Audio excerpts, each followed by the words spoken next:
فرمایا میں تو مہینے کے آغاز میں ہی 3 روزے رکھ لیتا ہوں، شروع میں ہی، اور اگر کوئی مجبوری پیش آئے تو آخر میں بھی رکھ لیتا ہوں۔ اور ابو ہریرہ نے کہا کہ ایک مرتبہ رسول اللہ صلی اللہ علیہ وسلم نے اپنے صحابہ کے درمیان کچھ کھجوریں تقسیم فرمائی، مجھے 7 کھجوریں ملی، جن میں سے ایک ردی کھجور بھی تھی۔ میرے نزدیک وہ ان میں سب سے زیادہ عمدہ تھی کہ اسے سختی سے مجھے چبانا پڑ رہا تھا۔ یعنی صحابہ کی پازیٹیوٹی دیکھیں، ہر چیز میں مثبت پہلو نکال لیتے ہیں۔ ٹھیک ہے یہ بہت نرم نہیں، سخت ہے اور دیر تک مجھے کھانے کا موقع مل جاتا ہے، جیسے چوارے ہوتے ہیں نا۔ اور پھر یہ کہ ایک حدیث میں بھی آتا ہے کہ ہر مہینے میں 3 دن کا روزہ بہترین روزہ ہے، اور ایک اور روایت کے مطابق سینہ کے کینے کو دور کرنے کا سبب ہے۔ رسول اللہ صلی اللہ علیہ وسلم نے فرمایا صبر کے مہینے کے روزے یعنی رمضان کے اور ہر مہینے 3 روزے رکھنا سینے کے کینے کو دور کر دیتا ہے، تزکیہ کا باعث ہے۔ ابو ذر کہتے ہیں میں نے رسول اللہ صلی اللہ علیہ وسلم کو فرماتے ہوئے سنا صبر کے مہینے کے روزے اور ہر مہینے کے 3 روزے رکھنا ایسے ہی ہے جیسے ہمیشہ روزہ رکھنا، اس سے سینے کا کینہ دور ہو جاتا ہے۔ میں نے پوچھا کہ سینے کے کینے سے کیا مراد ہے؟ فرمایا شیطانی گندگی، دل میں جو وسوسے آتے ہیں، بے چینی ہوتی ہے، اضطراب ہوتا ہے، ڈپریشن ہوتا ہے، اس کا علاج بھی ہے یہ روزے، اور یہ 3 روزے ایام بیز میں رکھے تو افضل ہے۔ عبداللہ رضی اللہ عنہ کہتے ہیں کہ رسول اللہ صلی اللہ علیہ وسلم ہر مہینے کے درمیان میں پوری چاندنی راتوں والے 3 دن روزے رکھتے تھے، اور عاشورہ کا روزہ 9 اور 10 محرم کا روزہ ہے۔ اس کا کیا فائدہ ہے؟ اس کے بارے میں آپ نے فرمایا یہ روزہ گزرے ہوئے 1 سال کے گناہوں کا کفارہ بن جاتا ہے، اور محرم کے روزے پورا مہینہ روزے رکھنا۔ رسول اللہ صلی اللہ علیہ وسلم نے فرمایا رمضان کے روزوں کے بعد سب سے زیادہ فضیلت والے روزے اللہ کے مہینے محرم کے ہیں، اور فرض نماز کے بعد سب سے زیادہ فضیلت والی نماز رات کی نماز ہے۔ پھر عرفہ کا روزہ، جب آپ سے عرفہ کے روزے کے بارے میں پوچھا گیا تو آپ نے فرمایا گزرے ہوئے 1 سال اور آنے والے 1 سال کے گناہوں کا کفارہ بن جاتا ہے۔ پھر اسی طرح شعبان کے روزے، آپ نے فرمایا، حضرت اسامہ کہتے ہیں میں نے عرض کیا اللہ کے رسول میں نے آپ کو کسی مہینے میں اتنے روزے رکھتے نہیں دیکھا جتنے آپ شعبان میں رکھتے ہیں۔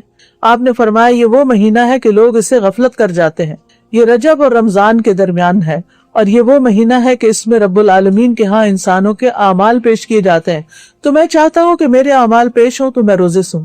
پھر رجب کے مہینے میں روزے، سعید بن جبیر سے سوال کیا گیا رجب کے روزوں کے بارے میں، تو وہ کہتے ہیں مجھے ابن عباس نے خبر دی کہ بے شک رسول اللہ صلی اللہ علیہ وسلم کبھی مسلسل روزے رکھتے ہیں کہ ہم کہنے لگتے کہ اب آپ ناغہ نہیں کریں گے، اور کبھی اتنی مدت روزے چھوڑتے کہ ہم کہتے کہ آپ روزہ نہ رکھیں گے، اور اس میں وہ رجب شعبان رمضان یعنی مسلسل روزے رکھتے۔ اصل بات یہی ہے کہ دل کی خوشی سے اگر انسان ایک روزہ بھی رکھتا ہے تو اللہ تعالیٰ اسے جہنم سے 100 سال کے فاصلے پر کر دیتا ہے۔ عامر بن عبداللہ سے ایک بار سوال کیا گیا آپ ساری رات جاگنا اور دن کی گرمی میں پیاسے رہنا کیسے برداشت کر لیتے ہیں؟ انہوں نے جواب دیا کیا یہ صرف دن کا کھانا رات تک اور رات کی نیند دن تک منتقل کرنے سے کچھ زیادہ ہے؟ کوئی بڑی بات نہیں۔ ان اللہ قال من عاد لی ولیا فقد آذنته بالحرب۔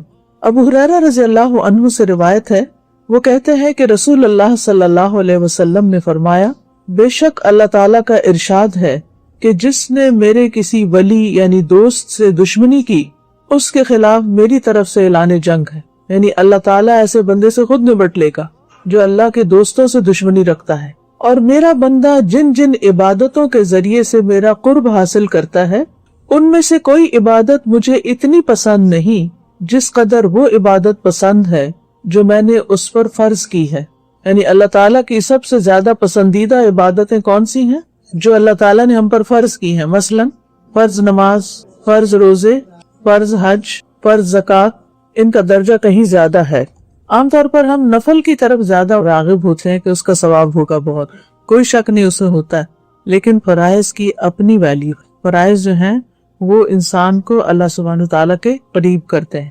حدیث دوبارہ پڑھتی ہوں، اور میرا بندہ جن جن عبادتوں کے ذریعے سے میرا قرب حاصل کرتا ہے ان میں سے کوئی عبادت مجھے اتنی پسند نہیں جس قدر وہ عبادت پسند ہے جو میں نے اس پر فرض کی ہے۔ تو ہمیں سب سے پہلے توجہ دینی چاہیے اپنے فرائض پورے کرنے کی طرف، اس کے بعد نوافل کی طرف بھی آنا چاہیے۔ کیوں؟ فرمایا کہ میرا بندہ نوافل کے ذریعے سے مجھ سے اتنا قریب ہو جاتا ہے کہ میں اس سے محبت کرنے لگ جاتا ہوں، نوافل کے ذریعے میں اس سے محبت کرنے لگ جاتا ہوں۔ تو گویا اگر ہم فرض نماز کے بعد نفل نماز ادا کرتے ہیں تو اس سے ہمیں کیا حاصل ہوگا؟ اللہ تعالیٰ اس بندے سے محبت کرنے لگتے ہیں۔ کیا آپ پسند کرتے ہیں کہ اللہ تعالیٰ آپ سے محبت کرے؟ تو پھر نفلی عبادات کا اہتمام کیجیے، صرف فرض نماز پڑھ کے مت اٹھ جائیے، سنت کا نفل کا اہتمام کیجیے، صرف رمضان کے روزے رکھ کے فارغ نہ ہو جائیے، بلکہ رمضان کے بعد شوال اور شوال کے بعد بھی نفلی روزوں کا اہتمام کیجیے، صرف زکوٰۃ دے کر فارغ نہ ہو جائیے، بلکہ صدقہ خیرات کو اپنی زندگی کا ایک حصہ بنا لیجیے۔ یہ سب چیزیں اللہ کا قرب حاصل کرنے کا ذریعہ۔ صرف حج کر کے فارغ نہ ہو جائیے کہ میں نے اپنا فریضہ ادا کر دیا، بلکہ عمرے پر عمرے کا بھی اہتمام کیجیے۔ یہ ساری عبادات یعنی نفلی عبادات جو ہیں یہ آپ کو اللہ تعالیٰ کا قرب عطا کریں گی، اللہ تعالیٰ کی محبت عطا کریں گی۔ پھر اللہ تعالیٰ فرماتے ہیں اس حدیث قدسی میں، جب میں اس سے محبت کرنے لگ جاتا ہوں تو میں اس کا کان بن جاتا ہوں جس سے وہ سنتا ہے، اس کی آنکھ بن جاتا ہوں جس سے وہ دیکھتا ہے، اس کا ہاتھ بن جاتا ہوں جس سے وہ پکڑتا ہے، اور اس کا پاؤں بن جاتا ہوں جس سے وہ چلتا ہے۔ اگر وہ مجھ سے مانگے تو میں اسے دیتا ہوں، اگر وہ مجھ سے پناہ کا طالب ہو تو میں اس کو پناہ دیتا ہوں۔ یعنی اس کے کان، آنکھ، ہاتھ، پاؤں سب اللہ کی اطاعت میں لگ جاتے ہیں، اللہ سبحانہ وتعالیٰ کی نافرمانی کے کام چھوڑ کر اللہ تعالیٰ کی فرمانبرداری کے کاموں میں لگ جاتے ہیں۔ ان اعضاء سے اللہ تعالیٰ نیکیاں کرنے کی توفیق دیتا ہے اور پھر اس شخص کی دعائیں قبول ہونے لگتی۔ اگر وہ مجھ سے مانگے تو میں اسے دیتا ہوں، اور اگر وہ مجھ سے پناہ کا طالب ہو یعنی کسی شر سے بچنے کے لیے اللہ کی پناہ لینا چاہتا ہو تو اللہ تعالیٰ اس کو پناہ بھی دیتے ہیں۔ میں کسی چیز میں تردد نہیں کرتا جس کو میں کرنے والا ہوتا ہوں، یعنی اللہ تعالیٰ فعال لما یرید، جو چاہتا ہے کر لیتا ہے، لیکن ایک کام میں تردد ہوتا ہے، اور وہ کیا ہے؟ جو مجھے مومن کی جان نکالتے وقت ہوتا ہے۔ وہ موت کو بوجہ تکلیف پسند نہیں کرتا اور مجھے بھی اسے تکلیف دینا اچھا نہیں لگتا۔ تو بہرحال اگر آپ فرض عبادات کے ساتھ ساتھ نفلی عبادت کا اہتمام کرتے ہیں تو اس سے آپ اللہ تعالیٰ کے قریب ہوتے ہیں، اللہ تعالیٰ کی محبت پاتے ہیں، دعائیں قبول ہوتی ہیں، تکلیفوں اور شر سے پناہ ملتی ہے، اور انشاءاللہ موت بھی آسان ہو جائے گی۔ فضیل بن ایاز کہتے ہیں اگر آپ رات کا قیام اور دن میں روزہ نہیں رکھ سکتے تو جان لیں کہ آپ یقیناً محروم اور محدود رکھے گئے ہیں اور اپنے گناہوں کے ہاتھوں جکڑے ہوئے۔ یعنی جو روزے نہیں رکھتا نفلی روزے تو گویا اس کو توفیق ہی نہیں۔ فضیلت ہے، کیا شوال کے 6 روزے رکھنے سے پورے سال کے روزوں کا ثواب ملتا ہے؟ نبیل صاحب انڈیا سے۔ جی ہاں، حدیث میں آتا ہے من صام رمضان ثم اتبعه 6 من شوال کان ذلك من صیام الدہر او کما قال صلی اللہ علیہ وسلم، اور یا دوسری روایت میں یا صحیح الفاظ پورے یوں ہے فذلك صیام الدہر، تو دہر سے مراد سال ہے۔ تو آپ صلی اللہ علیہ وسلم نے فرمایا جس نے رمضان کے پورے روزے رکھے اس کے بعد پھر 6 روزے شوال میں اس نے رکھے اس کے بعد، تو فذلك صیام الدہر، یہ پورے سال کے روزوں کے برابر ہے، تو اس کی بڑی فضیلت ہے، رکھنا چاہیے۔ شوال کے روزے الگ الگ رکھ سکتے ہیں کیا؟ شوال کے روزے اکٹھے رکھنا ضروری ہے یا الگ الگ بھی رکھ سکتے ہیں؟ عمر فاروق کراچی سے الگ الگ بھی رکھ سکتے ہیں۔ عمر فاروق صاحب اکٹھے ضروری نہیں ہے۔ شوال کا روزہ دعوت کی وجہ سے توڑنا، میں نے شوال کا روزہ رکھا ہوا تھا، مجھے ایک دعوت پر بعض ساتھیوں نے کہا کہ نفلی روزہ توڑنا جائز ہے، میں نے توڑ دیا، کیا میرا یہ عمل صحیح تھا اور کیا مجھ پر قضا واجب ہے یا نہیں؟ محمد انور کراچی سے۔ بلا وجہ نفلی روزہ توڑنا بھی جائز نہیں ہے، لیکن اگر معقول وجہ ہو، جیسے دوستوں نے دعوت کی، اب آپ کا یہ ہے کہ اگر دعوت قبول نہیں کی وہ ناراض ہو جائیں گے، تو ایسی صورت میں آپ روزہ توڑ سکتے ہیں، لیکن بعد میں اس کی قضا کرنی پڑے گی، کیونکہ قرآن کہتا ہے یا ایھا الذین آمنوا لا تبطلوا اعمالکم، اپنے اعمال کو ضائع مت کرو۔ تو اب ایک دفعہ رکھ لیا تو اب اس کو ٹھیک ہے، کسی وجہ سے توڑ دیا تو اب بعد میں دوبارہ رکھیں، اس کو واجب ہے وہ۔ ایام 20 کے روزوں کی فضیلت، ایام 20 کے روزوں کی کیا فضیلت ہے؟ محمد ندیم کراچی سے۔ حدیث میں ایام 20 کے روزوں کے بارے میں آتا ہے جس نے ایام 20 کے روزے رکھے پورے مہینے کے روزوں کے برابر ہیں، کیونکہ ایک نیکی 10 نیکیوں کے برابر، تو 3 روزے ایک روزہ 10 روزوں کے برابر، تو 3 روزے 30 روزوں کے برابر، تو یہ فضیلت ہے ایام 20 کی، رکھنا چاہیے۔ قضا روزوں سے پہلے شوال کے روزے رکھنا، رمضان کے روزے اگر باقی ہوں تو ان کی قضا سے پہلے شوال کے روزے رکھ سکتے ہیں۔ رضوان صاحب کویت سے، جی ہاں رکھ سکتے ہیں، کوئی حرج نہیں ہے، بشرطے کہ یقین ہو کہ قضا بھی جلدی سے مکمل کر لوں گا۔ شوال کے روزوں میں قضا روزوں کی نیت کرنا، رمضان کے روزوں کی قضا شوال کے 6 روزوں یا ذی الحجہ کے 9 روزوں میں پوری کر سکتے ہیں، سیدہ فاطمہ کراچی سے۔ نہیں کر سکتے، رمضان کے روزوں کی قضا رمضان کے روزوں ہی کی نیت سے ہوگی، اس میں شوال کے 6 روزے یا ذی الحجہ کے 9 روزے نہیں آ سکتے اس میں۔ منت کے روزوں میں قضا روزوں کی نیت کرنا، کیا منت کے روزے میں رمضان کے قضا روزے کی نیت کر سکتے ہیں؟ ہمنا خان جی نہیں کر سکتے، منت کے روزے بالکل الگ ہوں گے، رمضان کے قضا روزے بالکل الگ ہوں گے۔ عید کے بعد صدقہ فطر ادا ہو جائے گا، عید تک کوئی مستحق تلاش کرنے کے باوجود نہ ملے تو عید کے بعد ادا کرنے سے صدقہ فطر ادا ہو جائے گا۔ تنوید خار انڈیا سے جی ادا ہو جائے گا، کوئی حرج نہیں ہے اس میں، بہتر تو یہ کہ اس سے پہلے دے۔ مرحوم کی طرف سے روزے رکھنا، کوئی شخص فوت ہو جائے اور اس کے ذمے روزے باقی ہوں تو کیا اس کے وارث کی طرف سے روزے رکھ سکتے ہیں؟ شمس الحق دبئی سے، اس بارے میں دلائل متعارض ہیں، راجح بات یہی ہے ہماری نظر میں کہ نہیں رکھ سکتے روزے۔ ہاں اس نے روزہ رکھنے کی، روزے کے فدیے کی وصیت کی ہو، میت نے اگر وصیت کی ہو تو پھر 1/3 مال میں سے اس وصیت کو پورا کیا جائے گا، اور اگر وصیت نہیں کی تو پھر فدیہ بھی نہیں دیا جائے، یہ فدیہ دینا بھی لازم نہیں ہے۔ ساری زندگی کے روزوں کا کفارہ کیا ہے؟ اگر کوئی شخص فوت ہو جائے اور اس کے ذمے ساری زندگی کی نمازیں اور روزے ہوں تو اس کے لیے کیا کیا جائے؟ کیا اس صورت کے لیے کوئی ہیلہ وغیرہ ہے؟ زینت علی کوئی ہیلہ نہیں ہے، بس توبہ استغفار کریں۔ اگر اس نے وصیت کی تھی فدیے کی تو وصیت پوری کر دی جائے، اگر وصیت بھی نہیں کی تھی بس توبہ استغفار کیا جائے اس کے لیے۔ روزے کے فدیے کی رقم کہاں خرچ کی جائے؟ مرحوم والدین کے روزے یا نماز کے فدیے کی رقم کن مصارف میں خرچ کی جا سکتی ہے؟ تعمیر مسجد یا مدرسہ میں، یا کسی غریب سگے یا دور کے رشتہ دار کو دی جا سکتی ہے؟ شوکی صاحب کراچی سے۔ جناب فدیے کی رقم کا مستحق وہی ہے جو زکوٰۃ کا مستحق ہے، اس میں مالک بنانا ضروری ہے غریب کو، تو قریبی رشتہ دار کو بھی دے سکتے ہیں، کوئی بھی غریب مسکین ہو اس کو دے سکتے ہیں، مدرسوں میں بھی دے سکتے ہیں، بشرطے کہ مدرسے کی انتظامیہ پر اطمینان ہو کہ یہ زکوٰۃ کے مستحقین میں یہ رقم خرچ کرے گی۔ تو جہاں زکوٰۃ خرچ ہو سکتی ہے وہاں روزے اور نماز کے فدیے کی رقم خرچ ہو سکتی ہے۔ اچھا بھائی، 8 سال کے سجدہ تلاوت کی قضا کا طریقہ، اگر کسی شخص نے پچھلے 8 سالوں سے اب تک لا علمی کی وجہ سے سجدہ تلاوت ادا نہ کیا ہو تو کیا حکم ہوگا؟ عرفان صاحب دبئی سے۔ ادا کر لے، اندازہ لگا لے کہ کتنے سجدے ہوں گے میرے ذمہ، بہت زیادہ 1000 ہوں گے، 2000 ہوں گے، تو روزانہ 4 5 6 7 8 10 سجدے کر لے، انشاءاللہ تھوڑے دنوں میں پورے ہو جائیں گے۔ تو کوئی بہت زیادہ ٹائم تو نہیں لگتا سجدہ کرنے میں، اور ثواب کتنا ہے سجدہ کرنے کا؟ حدیث میں آتا ہے جو ایک سجدہ کرتا ہے اللہ اس کا ایک درجہ بلند کرتا ہے اور ایک گناہ اللہ اس کا معاف کرتا ہے۔ ضد امت، یعنی میری امت کو کچھ زیادہ ہو جائے، یعنی مطلب یہ تھا کہ یہ تو آدم علیہ السلام سے عیسیٰ علیہ السلام تک قانون چلا آ رہا ہے، تو میری خصوصیت ہے، میری وجہ سے میری امت کی کچھ خصوصی رعایت ہو جائے، تو اللہ تعالیٰ نے اس پر دوسری آیت اتاری، من ذا الذی یقرض اللہ قرضا حسنا فیضاعف له اضعافا کثیرا، مجھے قرضہ کون دیتا ہے میں اس سے کئی گنا کر کے واپس کروں۔ اس پر جناب رسول اللہ صلی اللہ علیہ وسلم نے عرض کیا اللہ ضد امت، یا اللہ کچھ اور زیادہ فرما۔ اللہ نے تیسری آیت اتاری، مثل الذین ينفقون اموالهم فی سبیل اللہ کمثل حبۃ انبتت 7 سنابل فی کل سنبلۃ 100 حبۃ واللہ یضاعف لمن یشاء واللہ واسع علیم، کہ میرے محبوب چلیں، آپ کی امت میں سے جو میرے نام پر 1 روپیہ خرچ کرے گا میں اس کے عوض میں 700 گنا اس کو دوں گا، 700 گنا اس کی نیکی لکھی جائے گی، یعنی ایک خرچ 700 کے برابر۔ تو 1 پر 700 تو بہت زیادہ ہے، لیکن میں قربان جاؤں شفقت رسول پر، محبت رسول پر، اپنی امت کے لیے۔ آپ نے پھر کہا اللہم زد امت، اللہ میری امت کو اور زیادہ عطا فرما۔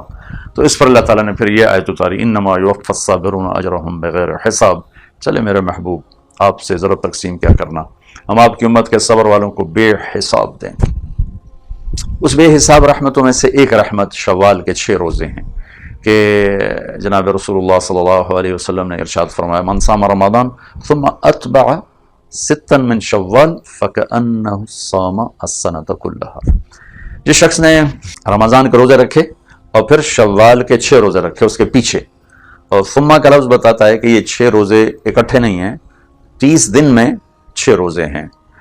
بعض دوستوں کو یہ تکلیف محسوس ہوتی ہے 6 اکٹھے رکھنے میں، اور کئیوں کے ذہن میں بھی بعض اوقات یہ ہوتا ہے کہ شاید یہ 6 اکٹھے رکھنے ہیں رمضان کی طرح، ایسا نہیں۔ ثم کا مطلب ہوتا ہے کہ اس پورے مہینے میں یا کم سے 29 کے 30 کے دوران جو 6 روزے رکھ لے گا تو پورے سال کے روزے رکھنے کا اسے اجر مل جائے گا، کہ 6 روزے اور یہ 36 ہو گئے اور سال کے دن ہیں 360 ہیں،